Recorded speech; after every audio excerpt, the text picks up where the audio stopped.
우리는 부흥을 원하죠. 교회가 부흥한다는 것은 어떤 의미가 있을까?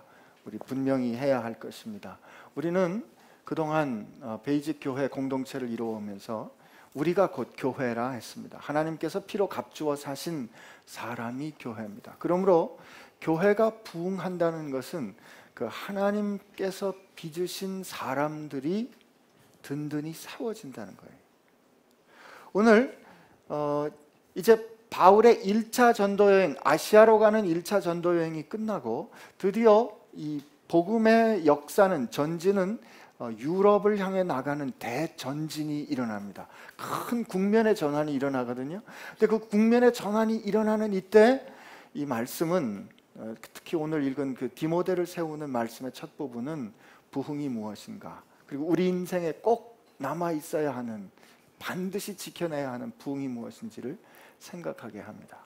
여러분, 우린 인생 살면서 여러 가지 이룰 수 있습니다.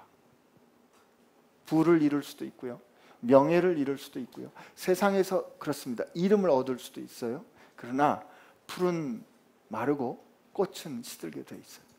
하나님 앞에서 영원히 쓰러지지 않을 면류관, 기쁨, 자랑, 소망이 있는데 그것은 우리를 통하여, 부족하지만 우리를 통하여 하나님을 알게 된 사람들입니다. 오늘 우리는 바울의 첫째 이 전진을 통해서 그 영광을 보게 되는 거죠. 바울이 더베와 루스트라에 다시 이릅니다. 첫 번째 전도 여행은 구브로를 통해서 바닷길로 갔는데, 두 번째 전도 여행은 이제 바울은 바나바와 헤어져서 신라와 함께 육로를 가게 되는데, 그 육로 가는 길엔 일단 자기 고향 다소를 들렸다가 아마 더베와 루스트라로 가게 되는 것 같아요. 여러분, 더베와 루스트라에는 어떤 일이 있었습니까? 바울이 거기서 돌 맞아 죽을 뻔했죠. 아니요, 죽은 거로 역임을 받아서 성 밖에 내침을 입었던 곳입니다. 처음엔 모르고 갔죠. 그러나 이제 두 번째 갈 때는 어떤 위험이 기다리고 있는지 압니다. 그런데도 바울은 가죠. 왜 갈까요? 거기 사랑하는 사람들이 있기 때문에 그래요. 근데 오늘 보니까 더베와 루스트라의 이름에 거기 디모데라 하는 제자를 만납니다. 디모데. 여러분, 바울과 디모데, 바울은 디모데를 향하여 늘 내 믿음의 참 아들이라고 부릅니다. 바울은, 다시 말해요, 디모데를 향하여 내 믿음의 참 아들이라고 부릅니다. 바울과 디모데는 그 사랑과 함께 평생을 같이 동역하는 관계로 삽니다. 예배 내려오기 전에 조 목사님하고 잠깐 방에서 이런저런 말씀을 나누다가, 목사님, 바울과 디모데의 동역이 그게 말씀이라면 우리 현실에도 가능하겠죠? 이런 말씀을 좀 나누다가 왔어요. 근데 그 디모데가 누군가를 설명해 주는데, 첫째, 거기 뭐라고요? 디모데는 제자입니다. 디모데라 하는 뭐가 있어요? 누가 있어요? 제자입니다. 여러분께 질문합니다. 여러분은 제자입니까?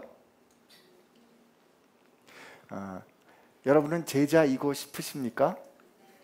희망상으로 여쭤보는 게 좀 편하죠, 마음이. 그죠? 제자는 스승을 따라가는 게 제자잖아요. 그죠? 그래서 보통 이스라엘 사람들이 선생님을 정할 때는 어떻게 따라갔어요? 선생님, 유명하신 선생님이 있으면 그 유명하신 선생님의 제자가 되고 싶은 사람들이 유명하신 선생님을 쫓아갔어요. 따라갔어요. 그래서 일단 머무는 걸 허락을 해줍니다. 허락을 해주면 그 다음에 선생님이 한참 일정 기간 동안 보다가 너 이제부터 내 제자해. 그러면 제자가 됩니다. 그게 랍비 제자가 되는 거예요. 그런데 예수님은 제자를 그렇게 뽑지 않으셨습니다. 어떻게 뽑았어요? 예수님은 자기가 원하는 사람들이 자기와 함께 있게 하시려고 그들에게 예수님 가셔서 그들을 부르셨어요. 오늘 우리도 마찬가지입니다. 여러분이 이 자리에 나와 있는 게 누구를 통해서 들었든지, 누구를 통해서 이 자리에 올 수 있었는지는 각각 다르겠죠. 그죠? 그러나 그렇게 누구를 통해서 부르신 분이 예수님이에요. 그래서 제자는 예수님을 따라가는 사람이 제자입니다. 제가 이제 수련의로 이렇게 수련을 받을 때, 그러니까 레지던트라고 그러죠. 전공의로 수련을 받을 때 제 1년 선배인데, 그 1년 선배는 학위는 소화기내과를 했는데 신장내과 교수님을 엄청나게 좋아했어요. 굉장히 존경했어요.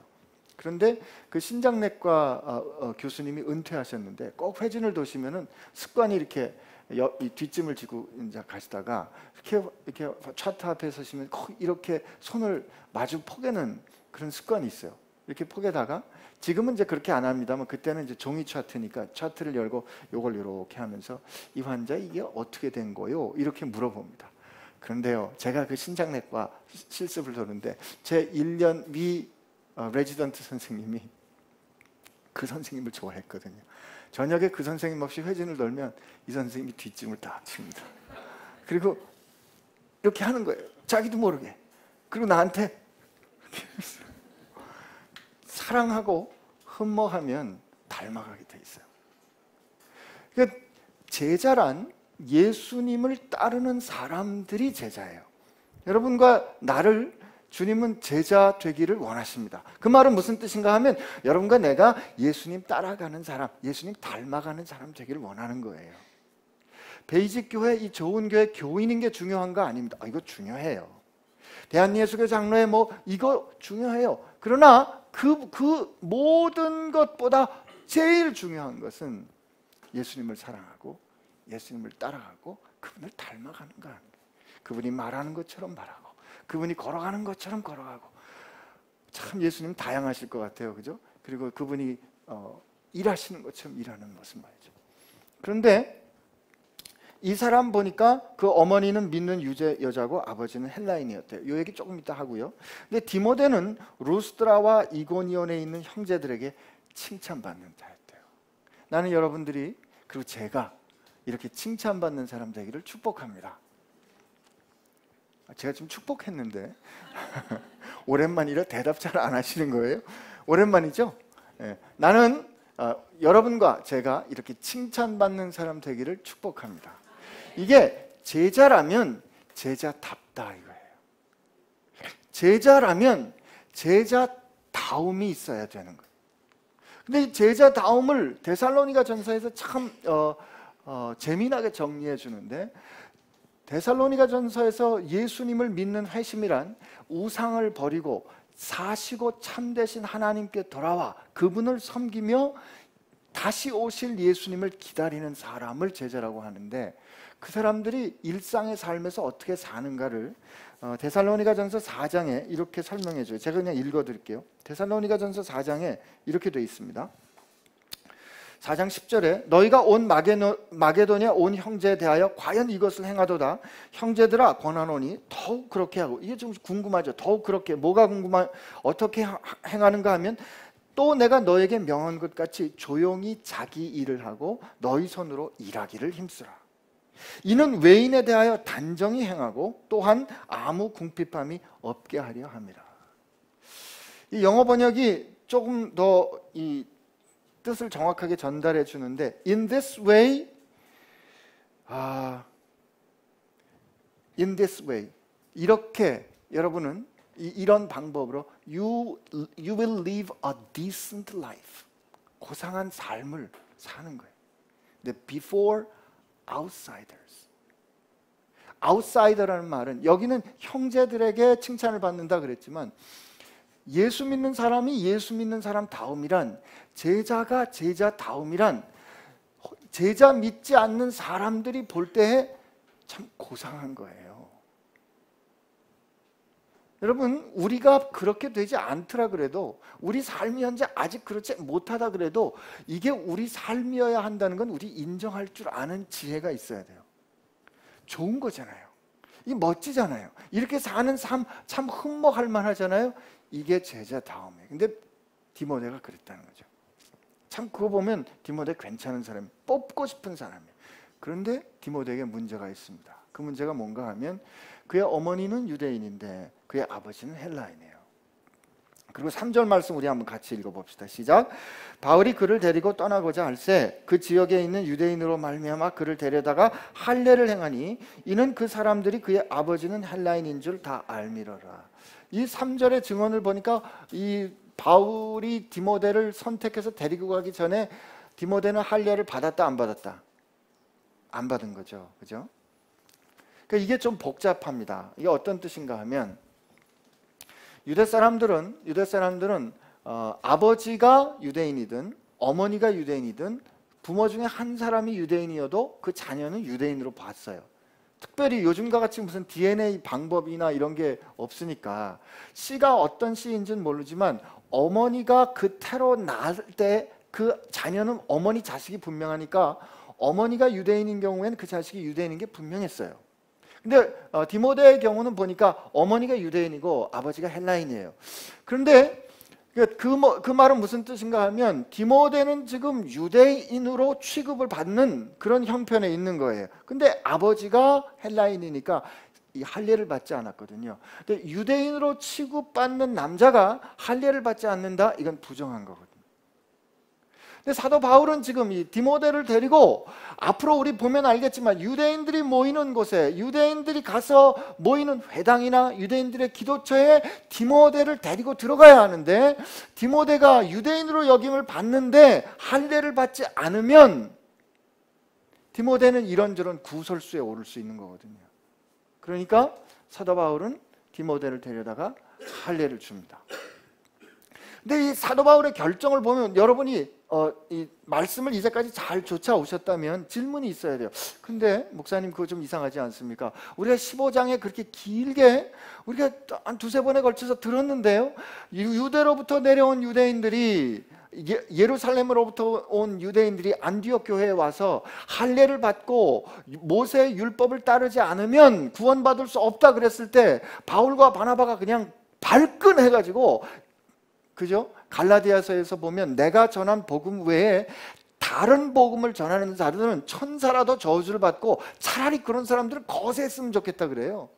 아주 격렬하게 반응하거든요. 그렇게 해서 그게 안디옥 교회로만 가는 게 아니고 바울과 바나바가 다른 증인들과 함께 예루살렘에 갔고 예루살렘 공회에서 다시 한번 디베이트가 일어나고 오랜 논의 끝에 어떤 결정이 내려요?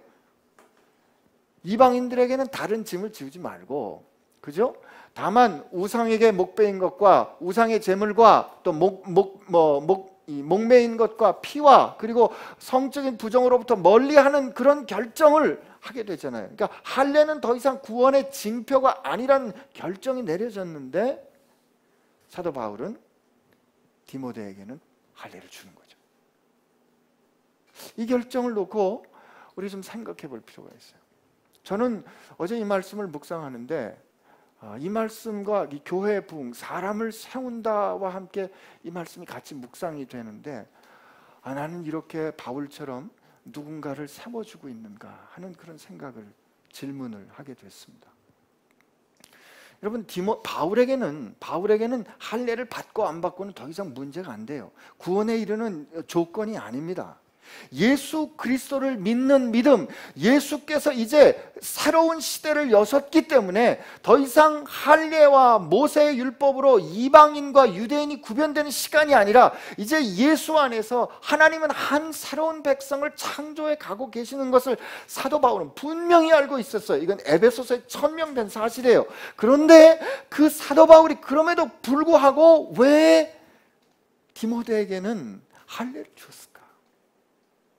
원칙이 뒤로 물러간 건 아닙니다. 여러분, 갈라디아서 2장을 보면 헬라인인 디도는 아버지 어머니가 다 헬라인이에요. 디도에게는 절대 할례 못 받게 합니다. 헬라인에게는 할례 못 받게 해요. 그런데 디모데에게는 할례를 준다 이 말이에요. 서로 이게 다른 결정, 반대되는 결정인 것 같지만 저는 그 가운데서 하나의 원칙을 발견합니다. 저는 디모데를 이제 리더로 키우고 디모데를 복음을 전하는 사람으로 키울 때 사도 바울이 아버지가 헬라인인 것은 디모데의 결정이 아니었어요. 그러나 디모데로 하여금 디모데를 유대인으로 보는 사람들이 그를 평가하고 정죄할 때 어려운 점이 없도록 사도 바울이 다 결정해서 그 문제를 풀어주는 거죠. 여러분, 이게 우리가 누군가를 세우는 겁니다. 우리는 조건이 갖춰진 사람을 찾기를 원해요. 조건이 맞는 사람을 불러서 쓰기를 원해요. 그건 결혼도 마찬가지예요. 누군가 사람을 사랑하는데 이 조건은 마음에 드는데 이 조건은 괜찮은데 요게 마음에 안 드는 거예요. 그러니까 결정 못하고 그 마음에 안 드는 조건마저 괜찮은 사람을 찾다가 결혼 못하는 거 아니겠어요? 그런데 이가 제자이다, 예수님을 따르는 결심이 분명하다, 이가 주님을 사랑하는 것이 분명하다, 그 분명한 것이 확인이 됐다면 그의 짐, 그의 혹은 어떤 어려움, 그의 장벽, 그것을 넘어서도록 도와주는 것, 이게 사람을 키워주는 리더입니다. 이게 영적 아버지입니다. 이게 멘토입니다. 바울이 그렇게 한 거죠. 바울의 입장이 어떠했는가? 제가 그냥 고린도전서의 바울의 고백으로 다시 한번 정리를 해드릴게요. 바울이 고린도전서 7장에 이렇게 씁니다. 고린도전서 7장 18절부터 읽어보면, 할례자로서 부르심 받은 자가 있느냐? 무할례자가 되지 말며, 무할례자로 부르심 받은 자가 있느냐? 할례를 받지 말라. 할례를 받는 것도 아무것도 아니요, 할례 받지 않는 것도 아무것도 아니로되 오직 하나님의 계명을 지킬 따름이니라. 각 사람은 부르심을 받은 그 부르심 그대로 지내라. 그러면 바울이 왜 이렇게 했을까? 고린도전서 9장에 보면 이렇게 돼 있어요. 19절에 내가 모든 사람에게서 자유로우나 스스로 모든 사람에게 종이 된 것은 더 많은 사람을 얻고자 함이라. 유대인들에게 내가 유대인과 같이 된 것은 유대인들을 얻고자 함이요, 율법 아래 있는 자들에게는 내가 율법이 아래 있지 아니하나 율법 아래 있는 자같이 된 것은 율법 아래 있는 자를 얻고자 함이요, 율법 없는 자에게는 내가 하나님께는 율법 없는 자가 아니요 도리어 그리스도의 율법 아래 있는 자이나 율법 없는 자같이 된 것은 율법 없는 자들 얻고자 함이라. 약한 자들에게는 내가 약한 자와 같이 된 것은 약한 자들을 얻고자 하며, 내가 여러 사람에게 여러 모습 된 것은 아무쪼록 몇 사람이라도 구원하고자 함이니, 내가 복음을 위하여 모든 것을 행함은 복음에 참여하고자 합니다. 그는 자유로웠어요. 그러나 사람을 사랑했기 때문에 그 사람 때문에 자기의 자유를 속박하는 결정을 합니다. 여러분, 난 그 사도 바울이 음식에, 이 고린도전서 곳곳에, 로마서 곳곳에 이런 결정들이 계속 이어지고 넘쳐나요. 근데 먹는 거하고 관련해서 이렇게 고린도서 8장 이렇게 쓰는데, 그러므로 만일 음식이 내 형제를 실족하게 한다면 나는 영원히 고기를 먹지 아니하며 내 형제를 실족하지 않게 할 것이다. 내가 고기 먹는 자유가 있는데 네 고기 먹는 자유 때문에 누군가 넘어진다면 난 그 형제 때문에 고기 안 먹겠다는 거예요. 여러분, 우리가 세상 나가서 사는 동안에 누구하고 사람을 만날 때 그 사람 때문에 내가 그 사람을 세우기 위해서 내가 기꺼이 나를 절제하는, 내가 참는 결정할 때 그 사람들 복음이 뭔지 알 겁니다. 그런 우리의 모습에서 예수님의 모습을 발견하게 될 거예요. 그런 결정을 디모데가 알았기 때문에 디모데는 바울을 위하여 자기 생명을 내놓는 결정 기꺼이 했어요. 여러분, 그렇기 때문에 우리가 여러분과 저의 영광의 면류관은 우리를 통해서 누군가 사람이 세워지는 거거든요. 그 사람이 세워지는 것을 위해서 우리의 자유, 혹은 우리가 손해볼 거, 혹은 그 사람의 어려운 점을 풀어주는 노력, 우리가 하게 되기를 축복합니다. 여러분, 그게 하늘의 보화를 쌓는 거예요. 그렇게 사도 바울이 팀을 이뤘어요. 그런데 그 팀 해봐야 몇 명 안 돼요. 바울과 실라와 디모데예요. 근데 이들이 4절하고 5절 보니까 여러 성으로 다녀갈 때 예루살렘에 있는 사도들과 장로들이 작정한 규례를 그들에게 주어 지키게 한, 이게 어떤 규례였겠어요? 15장에서 본 거 아니에요, 그죠? 할례는 더 이상 조건이 아닌 예수 그리스도를 믿는 그 믿음으로 구원받는 하나님 나라 백성이 되는 그 결정을 그들에게 말해준 거잖아요. 그런데 이때 진짜 덕이 되는 생명이 있는 교회의 결정, 이게 이 규례라는 게 이게 도그마예요. 도그마. 여러분 도그마, 교리, 도그마틱하다는 말은 사람이 교조적인, 교리적인이라는 말은 어째 융통성이 없고 그 사람만 가면 사람들이 갈라지고 손들고 법이요 하는 사람들만 있으면 불편하고 딱딱하잖아요. 그런데 오늘 이 성경 말씀 보니까 그 사도와 장로들이 결정한 규례는 말이죠, 가서 그 규례를 나누고 확인했을 때 어떤 일들이 일어나냐면 여러 교회가 그 믿음에 더 굳건해지고 숫자가 더해집니다. 우리 번역에는 이에 여러 교회가 믿음이 더 굳건해지고 이렇게 되어 있는데 They were being strengthened in the faith예요. 그 믿음이에요. 흔들리지 않는, 혼잡되지 않은 하나의 공통된 분명한 그 믿음에 서로 합쳐지는 거죠. 나는 우리가 믿는 믿음이, 우리가 고백하는 복음이 우리를 그렇게 하나로 만들게 되기를 축복합니다. 그렇게 믿음 안에 든든히 설 때 그 믿음이 숫자가 더해지도록 만드는 거예요. 이 부흥은 두 가지예요. 숫자가 많아지는 게 부흥, 그건 부족해요. 완전하지 않아요. 첫 번째는 우리가 그 믿음 가운데 분명히 서는 겁니다. 그런데 그 믿음은 어떻다고요? 우리가 사도행전을 쭉 겪어오면서 뭘 깨달았어요? 우리가 알지 못하는, 상상하지도 못하는, 우리가 생각하지도 못하는 일들이 성령 하나님께서 일으키시잖아요. 그 성령 하나님께서 내 삶의 현실 가운데 일으키셨을 때 그 일으키신 것이 말씀에 비추어서 생각해 보면 우리의 믿음이 확장되고 우리의 믿음이 새로워지고 우리의 믿음이 더 커지고 잘하는 거, 더 분명해지는 거, 우리가 사도행전을 통해서 경험했거든요. 여러분과 저도 마찬가지입니다. 그게 뭔지 우리 이어지는 말씀에서 보게 될 텐데요. 여기 보면 16장 5절에서 일단 일단락이 돼요. 이에 여러 교회가 믿음이 더 굳건해지고 수가 날마다 늘어나니라. 이게 일종의 마침표, 한 문단이 끝났어요. 그리고 이제 사도 바울이 다시 한번 복음을 전하러 출발을 하는데 우리 6절 7절을 우리 한번 같이 읽어봅니다. 시작. 성령이 아시아에서 말씀을 전하지 못하게 하시거늘 그들이 부르기아와 갈라디아 땅으로 다녀가 무시아 앞에 이르러 비두니아로 가고자 애쓰되 예수의 영이 허락하지 아니하시는지라. 여러분 지금 이 상황은 매우 드문 상황입니다. 하나님께서 사도 바울을 이방의 빛이 되기 위해서 부르셨어요. 그죠?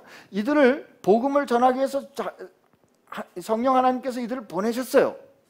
그리고 이들 마음 가운데는 그 복음, 하나님의 부르심에 순종해서 생명조차도 아끼지 않고 나가서 복음을 전하고 싶은 간절한 마음과 소원과 열정이 있었다고요. 그런데 어떻게 해요? 성령이 아시아에서 말씀을 전하지 못하게 하신 거예요. 아시아에서 말씀을 전하지 못하게 하니까 그들이 부르기아와 갈라디아 땅으로 다녀와서 무시아는 지금 이 터키로 보면 그 위쪽 북쪽의 서쪽이고 이 무시아에서 조금 더 가면 이제 항구 도시인 드로아로 가게 되는데 이 무시아 앞에 이르렀을 때 비두니아로 이 사람들이 가려고 아시아 그러니까 북쪽 지역으로 가려고 이들이 애를 쓰는데 예수의 영이라는 표현이 드물게 나타나는 표현인데 앞엔 성령이고 뒤에는 예수의 영이잖아요. 이게 두 가지 뜻이 있어요. 성령은 곧 예수의 영이고 이 선교를 이끌어 가시는 것은 예수님이다. 이거 가르쳐 주는 거예요. 그런데 여러분 이게 참 이상해요. 주님이 부르셨어요. 그죠? 부르심에 순종했어요. 이들 마음 가운데 열정도 있어요. 가고 싶어요. 복음을 전하고 싶어요. 가슴에 막 불이 있는 거예요. 가슴에 하나님의 말씀을 전하고 싶은 불이 있는데 말씀 못하게 하는 거예요. 못 가게 하는 거예요. 이럴 때가 제일 괴롭습니다. 이럴 때 쉽지 않아요. 그러고 보니까 저도 그런 비슷한 때가 제가 선교지 나가려고 그랬던 그때 같아요. 2000년 8월에 처음 우즈벡에 갔다가 그 제 얼굴에 입 맞췄던 그 할머니들이 왜 갑자기 제 마음 가운데 이렇게 박혔겠어요? 그냥 막 얼굴에 침 칠해가면서 그러니까 할머니들이 그냥 뽀뽀를 하는데 내가 도대체 이분들에게 준 사랑이 뭐길래 이분들이 이렇게 나한테 고마워하는가? 근데 그냥 허락도 안 했는데 그냥 내 마음 가운데 그 땅에 사는 사람들이 그냥 덜컥 들어와 버린 거예요. 그래서 우즈베키스탄 하면 눈물이 나고 우즈베키스탄 하면 가고 싶은데 사랑하는 아내는 제가 볼 때는 준비가 안 된 것 같아요. 근데 아내는 사실 저를 염려했어요. 선교를 잘 모르면서 저렇게 가는 건 아닌 것 같은데. 그리고 저는 당장에 때려치고 싶은데 저 당장에 때려치고, 그래서 그때 무슨 제가 학교에 가서 뭘 사회도 보고 그래야 되는데 안 간 거예요. 왜냐면 나는 이제 더 이상 여기 있을 사람이 아니니까. 보니까 학교에 무슨 좌장이라고 되어 있는 건 나중에 알았어요. 안 갔다고요. 막 사고 낸 거지. 상관없는 거예요. 난 그냥 갈 거니까. 그런데 학교가 가지 말라고 잡고 떠나지 못했어요. 1년 반을. 가슴엔 불이 있는데 못 가는 거예요. 가슴엔. 그리고 그때 막 가고 싶을 때 제 마음 가운데는 이미 이 결정과 작전이 다 있어요. 절대로 이 병원은 나를 보내주지 않는다. 절대로 이 병원이 예수 믿는 병원이라 그러지만 실제로 그렇지 않기 때문에 절대로 이 병원은 나를 선교사로 파송 못한다. 나는 깨끗하게 사표내고 선교사로 가는 게 하나님께 영광이다. 이렇게 내 마음대로 다 결정했는데 상황은 못 가게 하는 거예요. 저는 혼자는 못 가거든요. 사랑하는 아내하고 같이. 근데 그때 성령께서 아내를 통해서 말씀하신 것 같아요. 같이 비전 트립을 갔다 돌아올 때 아내를 통해서 이렇게 당신을 하나님이 선교사로 부르시면 나도 선교사로 부르시지 나는 선교사 부인으로는 여기 안 온다. 여러분 얼마나 지혜로운 말이에요. 그래서 그냥 기다렸어요. 근데 돌이켜 생각해 보니까요, 이것처럼 확실한 응답이 없어요. 이것처럼 확실한 하나님의 응답이 없다고요. 여러분, 우리 살아가는 동안에 이런 상황이 있어요. 하나님이 분명히 하라고 그러셨는데 난 거기서 순종했는데, 그래서 주님 가라 그래서 왔는데 안 된다 이거죠. 안 된다 이거죠. 가야 할 곳은 저기 있는데 나는 여기 있는, 가야 할 곳이 분명히 보이는데 나는 여기서 가지 못하는 그 갈망, 갈증, 목마름 여러분들에게 있습니까? 여러분들 그게 있어야 돼요. 지금 나는 아마 이 사도 바울 어떤 형태로 하나님께서 막으셨는지는 모르겠지만 하나님께서 왜 이들을 이렇게 그 속에서 막 그 열이 불이 끓고 있는데 이들을 왜 이렇게 누르고 계셨을까? 이들을 왜 이렇게 뭐랄까? 이들을 왜 이렇게 압박했을까? 난 그런 게 느껴지는 거예요. 그냥 그렇게 하다가 이렇게 가려도 안 되고 이렇게 말하려도 안 되니까 이렇게 저렇게 가다가 밀려서 들어와까지 간 거예요. 들어와까지. 근데 그때 그 밤에 들어와 있는 그 밤에 하나님이 환상을 보여주시는데 뭐라고 환상을 보여주십니까? 9절입니다. 밤에 환상이 바울에게 보이니 마게도냐 사람 하나가 서서 그에게 청하여 이르되 마게도냐로 건너와서 우리를 도우라. 근데 그 다음 성경 말씀 읽어보면 바울이 그 환상을 보았을 때 우리가 곧 마게도냐로 떠나기를 힘쓰니 이는 하나님이 저 사람들에게 복음을 전하라고 우리를 부르신 줄 인정합니다. 여러분, 이게 어떤 저는 이게 어떤 상황으로 보이냐면 사도 바울이 지금 그렇게 일단 정리가 되고 아시아 쪽에 복음을 더 전해보려고 노력하는데 계속 막히는 거예요. 성령께서 못하게 하시는 거예요. 예수의 영이 허락하지 않으시고 그들을 밀어서 드로아까지 갔는데 드로아의 그 항구 도시에 갔을 때 하나님의 비전이 오는데 이 드로아에서 바로 그 에게 해협만 넘어가면 이제 마게도냐 땅이에요. 근데 그 마게도냐 사람이 뭐라고 어서 우리에게 오세요. 건너와 우리에게 와서 우리를 도와주세요라는 그 말씀을 들었을 때 이게 어떻게 전 느껴지냐면 이제까지 하나님이 그 안에 열이 있는데 그 열을 누르신 거예요. 누르셨어요. 그리고 하나님이 원하시는 방향으로 열어줄 때 폭발하는 겁니다. 하나님이 마게도냐로 이들을 밀어내셨는데 밀어낸 이들이 이제까지 그 담고 있던 그 열망이 마게도냐를 향해서 그냥 폭발하는 거죠.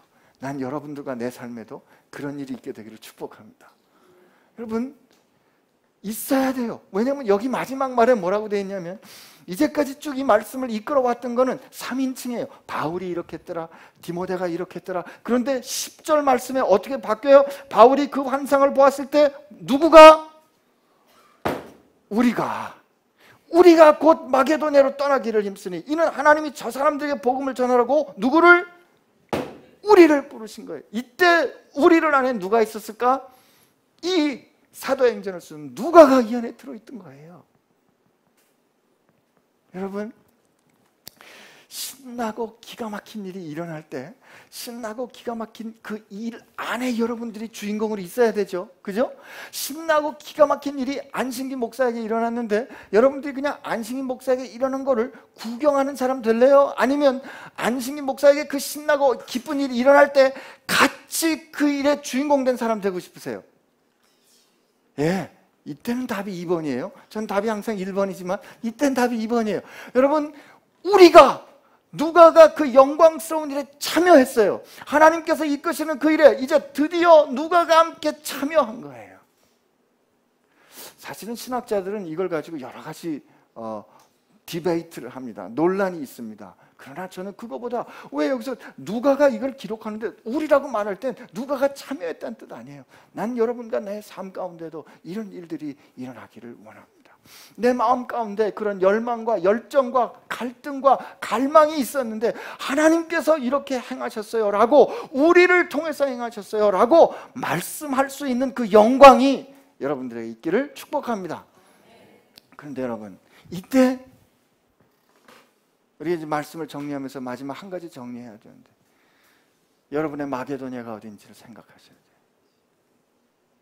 우리는 마게도냐라고 생각하면 흔히 외국, 선교사들처럼 어딘가 나가는 외국으로 생각하기 쉽습니다. 그러나 여러분들의 마게도냐는 어쩌면 지금 여러분들에게 보내진 그 영역일 수 있어요. 여러분들이 맡고 있는 그 일, 여러분들이 하고 있는 그 직장, 여러분들이 지금 행하고 있는 그 일과 직장과 그 삶의 정황과 형편이 하나님의 나라로 충만한가요? 대답 안 하기로 작정하셨어요? 여러분들이 지금 일하고 있는 그것이 하나님의 나라로 더 이상 부족함이 없이 충만한가요? 아니죠. 거기엔 누군가 틀림없이 건너와서 나를 좀 도와주세요 하는 사람이 있을 거예요. 거긴 틀림없이 누군가 여러분을 통해서 하나님의 샬롬이 필요한 사람들이 있을 거라고요. 그때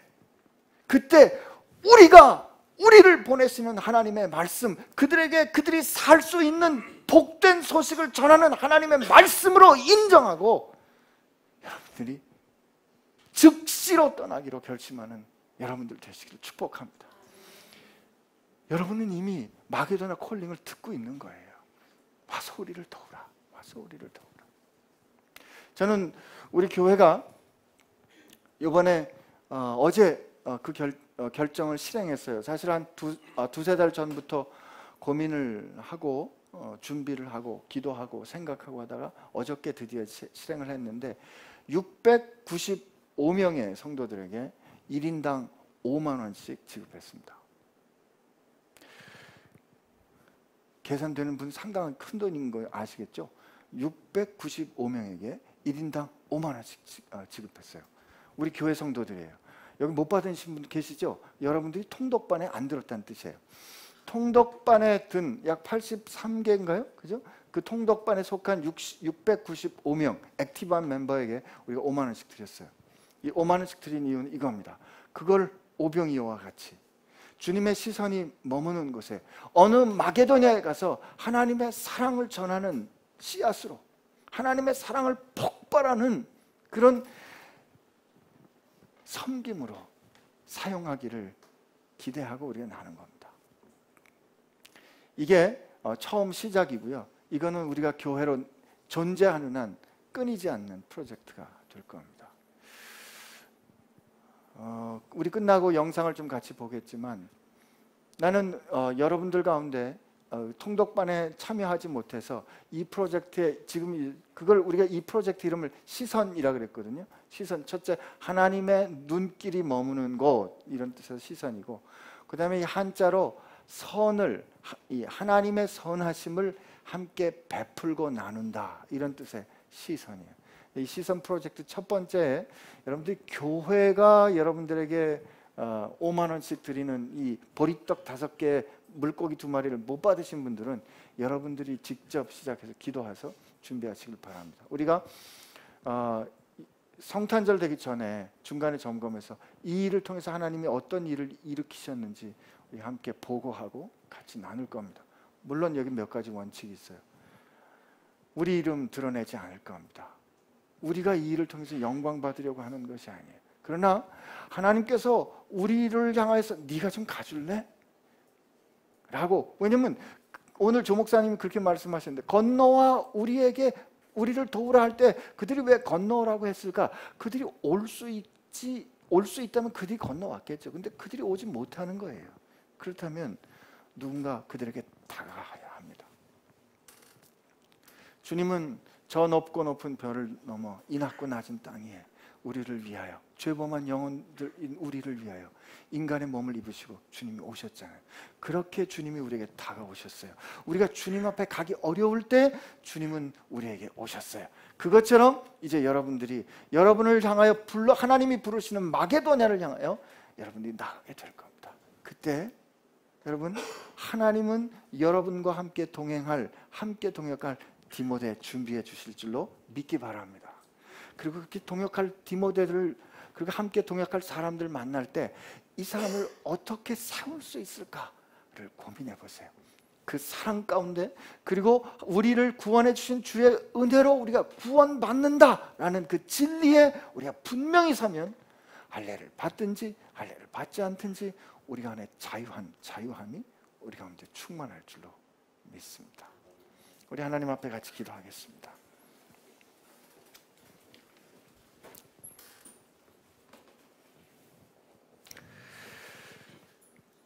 하나님 앞에 우리 함께 기도할 때, 하나님, 오늘 내 눈을 열어 바울에게 보여주셨던 것 같은 마게도냐 콜링을, 마게도냐의 그 음성을 나도 보게 하여 주옵소서. 하나님, 내가 가서 하나님의 사랑을 증언하고 내가 가서 복음을 전해야 할 곳이 어떤 곳인지 나로 하여금 보게 하여 주시고, 하나님, 그곳에 가서 하나님의 사람들을 세우고 그 믿음 가운데 든든히 서게 할 때 그 가운데 하나님의 나라의 영광이 성장하고 주의 영광이 폭발하듯 임하는 것 우리가 보게 될 줄로 믿사오니, 하나님, 나로 그 자리에 우리가 되어 함께 참여하는 영광을 누리게 하여 주옵소서. 이렇게 하나님 앞에 우리 같이 기도합시다. 하나님 아버지, 감사합니다. 오늘 우리에게 이 말씀 주셔서 감사합니다. 하나님이 복음의 영광이, 이 복음의 그 도도한 물결이 하나님 이제 퍼져나가고 하나님 전 유럽을 향하여 확장해 나갈 때, 하나님, 이 시간 그들에게 하나님께서 이렇게 놀랍고 아름답게 인도하시고 역사하시고 하나님께서 이들을 이끄셨던 것 우리가 보았습니다. 그렇다면 하나님, 오늘 우리에게도 하나님께서 동일한 계획과 동일한 뜻과 동일한 인도하심과 동일한 섭리하심이 있는 줄로 믿사오니, 아버지, 우리로 하여금 그런 사람들 되게 하여 주옵소서.